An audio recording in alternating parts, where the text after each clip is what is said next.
এখানে অবশ্যই একটা রাজনৈতিক অর্থনীতি এখানে আছে।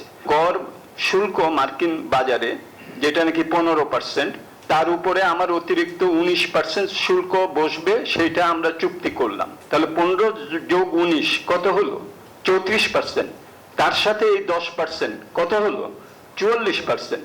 আর যারা চুক্তি করে নাই তাদের কিন্তু ওই 19% নাই। ব্যাংকিং খাতের বিশৃঙ্খলা, খেলাপি ঋণ এবং বিদ্যুৎ জ্বালানির মূল্য বৃদ্ধি দেশের অর্থনীতিকে চাপে ফেলেছে, বাড়াচ্ছে মূল্যস্ফীতি।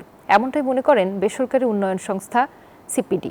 সংস্থাটি বলছে, সামষ্টিক অর্থনীতির ভঙ্গুর দশা কাটাতে আসন্ন বাজেটে বড় ধরনের অবকাঠামোর সংস্কারের কোনো বিকল্প নেই। বৃহস্পতিবার সিপিডি কার্যালয়ে আয়োজিত অনুষ্ঠানে এসব বিষয় তুলে ধরে সংস্থাটি। রাজস্ব আদায়ে বড় ঘাটতি, ব্যাংক খাতের চরম বিশৃঙ্খলা আর দফায় দফায় বিদ্যুৎ জ্বালানির মূল্য বৃদ্ধি দেশের সামষ্টিক অর্থনীতি এখন এই ত্রিমুখী সংকটে জর্জরিত। অর্থনীতির এই প্রধান সমস্যাগুলো যেমন সরকারের আর্থিক ব্যবস্থাপনায় তীব্র চাপ তৈরি করছে, তেমনি বাজারে লাগামহীনভাবে উস্কে দিচ্ছে মূল্যস্ফীতি, যার চূড়ান্ত খেসারত দিচ্ছে সাধারণ মানুষ।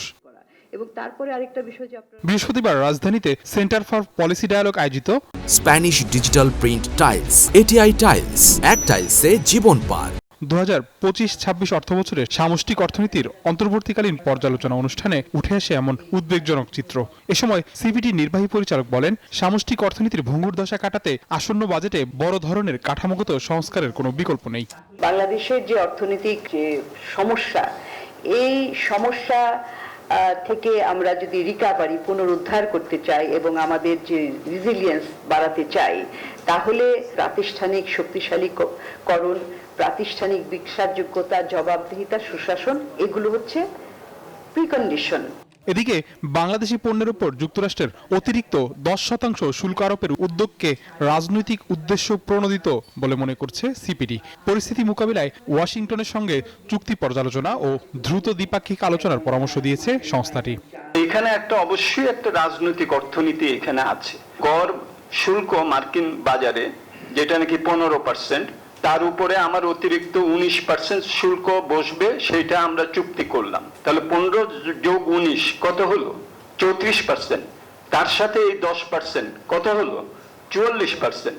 আর যারা চুক্তি করে নাই তাদের কিন্তু ওই 19% নাই।